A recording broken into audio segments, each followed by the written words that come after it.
Malignaggi, he believes that Shakur Stevenson and Devin Haney are the respected kings of their two divisions. Shakur Stevenson being at 135-pound division, and Devin Haney, of course, being at 140 pounds. Now, my take on that is, do I believe this to be the case? When you look at 135 pounds, right? You got Shakur Stevenson. I believe you have Gervonta Tank Davis. He's the other champion. And Shakur is the WBC belt holder.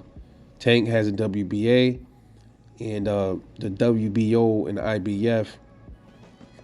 I believe those are being fought for. I think George Kambosos and Vasyl Lomachenko, they're fighting for that WBO strap.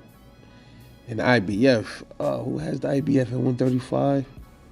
Damn, I don't know, man. I'm lost with that one, man. I forgot who has the IBF belt at 135.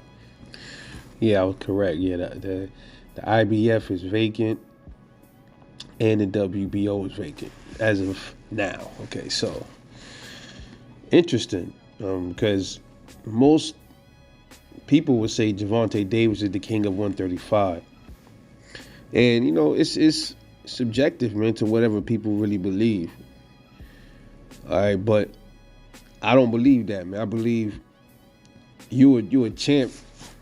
You show what you do overall, man, in my opinion, man. And Tank, man, he fought what? For one real belt, I think was at Pedraza, was at 130. But he ain't really fought nobody else. Shakur Stevenson, he's took belts from real champions, man, not interim shit. He's taking belts from off dudes, man. Rather you think his competition was sweet or not, he still took straps off multiple dudes, man. So I look at Shakur as being the king of 135 right now, man, because there's no other. Shakur, to me, has accomplished more than Tank Davis. So all the other two belts are vacant.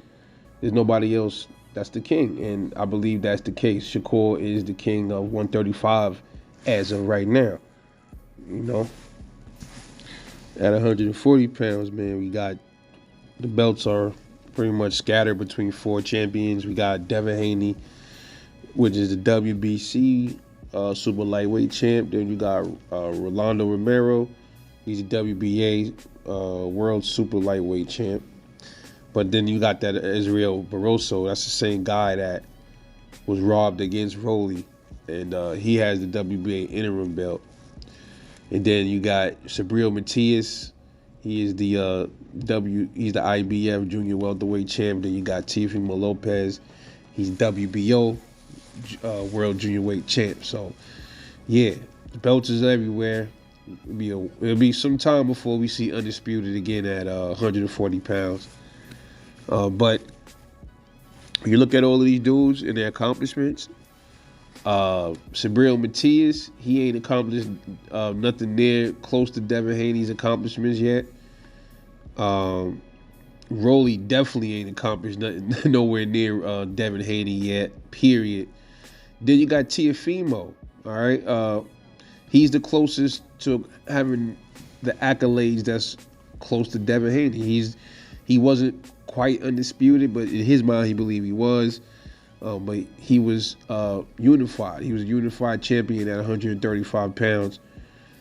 And he is now a champion at 140 pounds, one belt holder. Devin Haney, in contrast, he was undisputed at 135 pounds, and now he's a belt holder. So Devin Haney's a step up from Teo. Teo's not far behind. They both accomplished almost similar feats, but Devin Haney just has a few points up on him. All right. So that, to me, would mean Devin Haney is the true king at 140 pounds, man. Especially if you want to talk about competition-wise. Who did Teo fight at before Sando Martin? And damn near, I think a lot of people believe he lost that fight. He fought Josh Taylor. He whooped him real good, took his belt. And he fought his first fight was against, I I always forget that guy's name, man. Pedro Campo, and then he stopped him. And then the last fight he had with Jermaine Ortiz, which he did absolutely terrible in. So, of those four opponents, to me, um, I would say Josh Taylor is a worthy opponent, kind of like similar to the way Regis is worthy to Devin. But if you want to put it in that perspective, as far as like competition wise, Devin only fought one fight, and Regis ain't equivalent to all of those fights that Tio has had so far. But overall, bro, yeah, Devin is the king of 140 pounds. So I would definitely have to agree with my man Paulie Malignaggi on that one. What is next? Devin, obviously, he got a fight with Ryan Garcia coming up April 20th. That should be very interesting, man. But as far as Devin goes, man, at his division, I mean, for WBC rankings, Sandor Martin is right under, right? He's the number one. Richardson Hitchens is number 2, and Gary Antoine Russell is number 3, man. But like I said, those are all interesting fights for Dev. I'd love to see him fight them dudes. But Sandor is up, man. So we'll see how that works after Ryan Garcia. But then we're hearing Tank Davis is saying that he won Dev. This is what I was seeing on different channels. On some channels saying that Tank is saying he won Devin next. You know, he's coming after Devin next per Tank's people. All right, but that's remaining to be seen. But Richardson Hitchens is a good ass fight. I was talking about that. I made a video about that a long time ago, not too long ago, a while ago. That would be a good chess match. Sandor Martin should be a challenge for Devin because that dude is an extreme footwork artist, man. So, you know, like I said, them kind of fighters be spoiling shit, man. But I would like to see Dev fight one of those type of dudes because, you know, Devin is a mover, but not like Sandor Martin. So I would like to see how Devin handles a Sandor Martin type fighter. Gary Antoine Russell, he's heavy hitter. Ain't really heard much from Gary Antoine Russell. That would be a good fight for Dev. There's a lot of good smoke for Dev down there. But, you know, a fight with Subriel Matias, man, a lot of people talking about that. So there's some interesting choices ahead for Devin, man. You got supposedly Tank, Subriel Matias. You got Sandor Martin right there.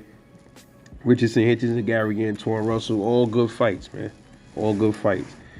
As far as Shakur Stevenson goes,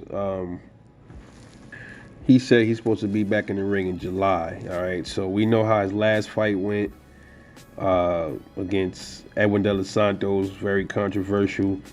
Not an action-packed fight at all.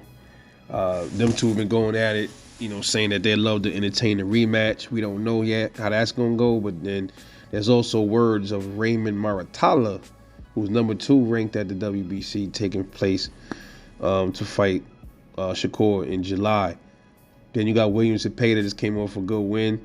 He's number 1 ranked. And then Keyshawn Davis is number 3.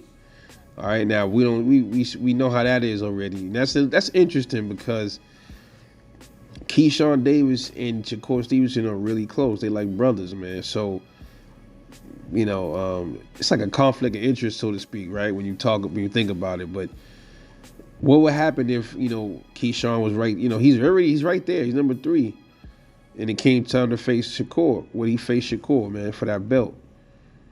You know, the handlers, they probably won't even let that happen, man. But I wouldn't mind seeing it, man. Hey, look, I don't care if it was 2 brothers.